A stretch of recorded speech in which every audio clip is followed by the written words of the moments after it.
कोटला हल्का असम्बली में आज़ाद उम्मीदवार पी श्रीनिवास राव सहाफ़ियों से मुखातिब होकर कहा है कि गल्फ बोर्ड की तश्कील एक खस्ता हाल शुगर फैक्ट्री को बहाल किया जाएगा। कोटला एमएलए के तौर पर मुझे आशीर्वाद दे, मैं कोटला हल्का की तरक्की करूंगा। जो कोटला हल्के में है 3 माह के अंदर शहर में पहुंचने वाले शख्स का खलीजी ममालिक के कारकुनों के लिए गल्फ बोर्ड कायम करूंगा। 2014 से खलीज में मरने वालों के लवाकिन को 5 लाख मुआवजा, 2014 से कर्जों में डूबे हुए अफराद ख़ानदान को ताउन करूंगा। कोटला और मेटपल्ली टाउन में छोटे कारोबार करने वाले नौजवानों की माली इमदाद करूंगा। खेलों के लिए ओपन जिम कायम किया जाएगा। कोटला में तमाम यूथ एसोसिएशन को मुफ्त में रजिस्टर करूंगा। इन्होंने आवाम से इस मौके पर कहा है कि मैं आवाम से गुजारिश करता हूं कि बब्बर शेर के निशान को वोट दें। నా జీవితం ఏంటి, నేనేం చేసినా అనేది మీ అందరికీ తెలుసు. మీ దగ్గర నేను అతిగా చెప్పినా లేకపోతే తప్పు చెప్పినా అబద్ధం చెప్పినా నిజం చెప్పినా మీకు మాత్రమే తెలుసు. ఇవాళ మిగతా అభ్యర్థులు ఎవరైతే ఉన్నారో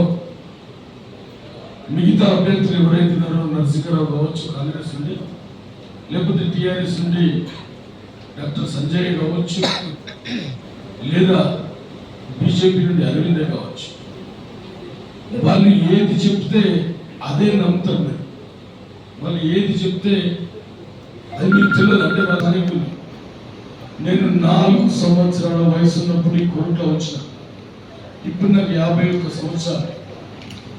అంటే దగ్గర నాకు 47 సంవత్సరాలు ఈ కోర్టులతో అనుబంధం ఉంది.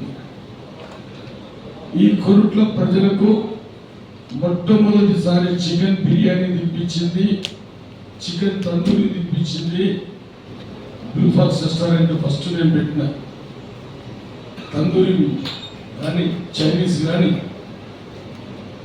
అవి తినిపించింది నేనే, మీకు తెలుసు. సో దాని తర్వాత తీవ్రమైన నష్టం జరిగితే అంతకుముందు మాతా మెస్ పెట్టిన, ఇప్పుడు ఏదైతే హాస్పిటల్ దగ్గర నర్మదా మెస్ ఉందో అది నేను పెట్టిన మెస్. మా అమ్మ వంట చేస్తుంటే నేను ప్లేట్లు పెట్టేటోని, తర్వాత ప్లేట్లు తీసి ఆ ప్లేట్లు కూడా నేనే అడిగేవాళ్ళు. నేను అప్పుడు ఇంటర్మీడియట్ PRPMలో చదువుతున్నా. ఎందుకంటే నా బతుకంతా మీకు తెలుసు కాబట్టి ఏది కూడా దాసినా బతుకున్నాను కదా మీరే అంటారు. అందుకోసం అని చెప్పేసి అట్లా కష్టపడి బ్లూ ఫాక్స్ రెస్టారెంట్ పెట్టినప్పుడు అప్పుడు ఎన్టీ రామారావు గారు లిక్కర్ ప్రొహిబిషన్ తీసుకొచ్చి, లిక్కర్ ప్రొహిబిషన్ రావడం వల్ల మొత్తం నా రెస్టారెంట్ అనేది అప్పుడు లిక్కర్ కూడా నడిపే వాళ్ళం కాబట్టి మొత్తం రెస్టారెంట్ లాస్ అయింది, నష్టపోయి మొత్తం తెలంగాణ ఆంధ్రప్రదేశ్లో ఉన్నటువంటి ఆ రెస్టారెంట్ అని మూతపడి నేను ఒక 7 లక్షల రూపాయలు అప్పాయి. అప్పుడు నా దగ్గర ₹1 ఒక గుంట భూమి లేదు. కానీ ఆ కాలంలో 7 లక్షల రూపాయలు అంటే ఇవాళ ఒక 2 కోట్లతో సమానం. ఈ అప్పు ఆ అప్పులలో బాధ భరించలేకపోతే ఇక్కడ పని దొరుకుతలేదు. అంత పెద్ద రెస్టారెంట్ నడిపి ఎక్కడ చిత్త ఉండలేదు. నూనె వెంకన్న అనేటువంటి ఒక పెద్ద మనిషి మా ఏరియా రేషన్ షాప్ డీలర్, ఆయనే ఆ రేషన్ షాప్ బియ్యం ఇస్తుండే క్రెడిట్ మీద. ఇట్లా జీవనం నడిపిస్తున్న టైంలో ఒకరోజు ఆయనతో చర్చించిన టైంలో హైదరాబాద్లో ఒక కోళ్ళ ఫారంలో నాకు ఒక ఆపర్చునిటీ, నెలకు 15,000 రూపాయలు జీతం ఇస్తాం, నువ్వు వస్తావా అంటే అక్కడికి ఇదే నూనె వెంకన్నానంటే 700 రూపాయలు ఇస్తే నేను మా చెల్లెలు మా అమ్మ ముగ్గురు కలిసి హైదరాబాద్ పోయినాం. 700 రూపాయలు పట్టుకొని ఇక్కడికి బయలుదేరితే బస్ ఫేర్ పోగా 520 రూపాయలు మిగిలినాయి. ఆ 520 రూపాయలతో ఈరోజు మనం కోళ్ళ ఫారంలో జీతం ఉన్నాం. తర్వాత సినిమా ఇండస్ట్రీలో టీ సిరీస్ దగ్గర అక్కడ అసిస్టెంట్గా పనిచేసినాం. తర్వాత కిరాణా దుకాణం పెట్టి లాస్ అయ్యాం, తర్వాత రకరకాల కర్ర వ్యాపారాలు చేసాం, తర్వాత రియల్ ఎస్టేట్ వ్యాపారాలు చేసాం. మొత్తానికి ఈరోజు నేను కడుపు నిండా తింటున్నా, నేను పడ్డ కష్టం నా కొడుకు రావద్దని చెప్పేసి నా కష్టం ఏదో నేను పడ్డా. ఇన్ని రోజులు నేను రాజకీయాలు చేసినా చెప్పట్లేదు, నా కోసం నా కొడుకు కోసం నేను పడ్డ కష్టం నా పిల్లలు పడద్దని చెప్పేసి నా సెల్ఫీస్తో పనిచేసిన. నేను ఎప్పుడైతే జీవితంలో సెట్ అయినో ఒక్కసారి నాకు నా ప్రాంతం, నా దోస్తులు, నేను తిరిగినటువంటి ప్రాంతం గుర్తుకొస్తుంది.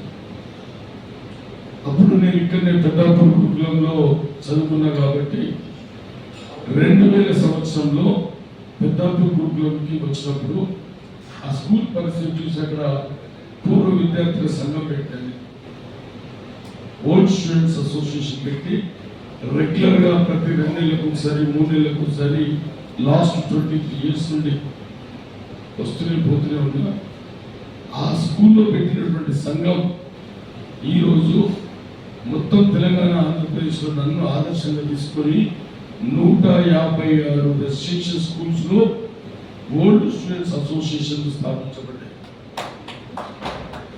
ఈ 156 స్కూళ్ళు కలిపి, ఇవన్నీ కూడా రెసిడెన్షియల్ స్కూల్స్, ఈ 156 స్కూల్స్ కలిపి నేను, చుక్క రామయ్య గారు, మాజీ DGP, police DGP Mahender Reddy గారు కూడా గురుకుల విద్యాలయంలో చదువుకున్నటువంటి వ్యక్తి, బుర్రా వెంకటేశ్వరం అని చెప్పేసి ఐఏఎస్ ఆఫీసర్, ఆయన కూడా గురుకులంలో చదువుకున్నటువంటి వ్యక్తి, చుక్క రామయ్య. ఇవాళ నన్ను చూసి సికింద్రాబాద్లో ఒక పెద్ద మనిషి మినరల్ వాటర్ చలివేంద్రాలు పెడతారు. వీళ్ళందరూ కూడా మొత్తం చలివేంద్రాలన్నీ కూడా మినరల్ వాటర్ అట్లా ట్రీట్ చేసి శుభ్రంగా ఇచ్చేటువంటి చేసి, అంటే నా జీవితం ధన్యమైపోయింది.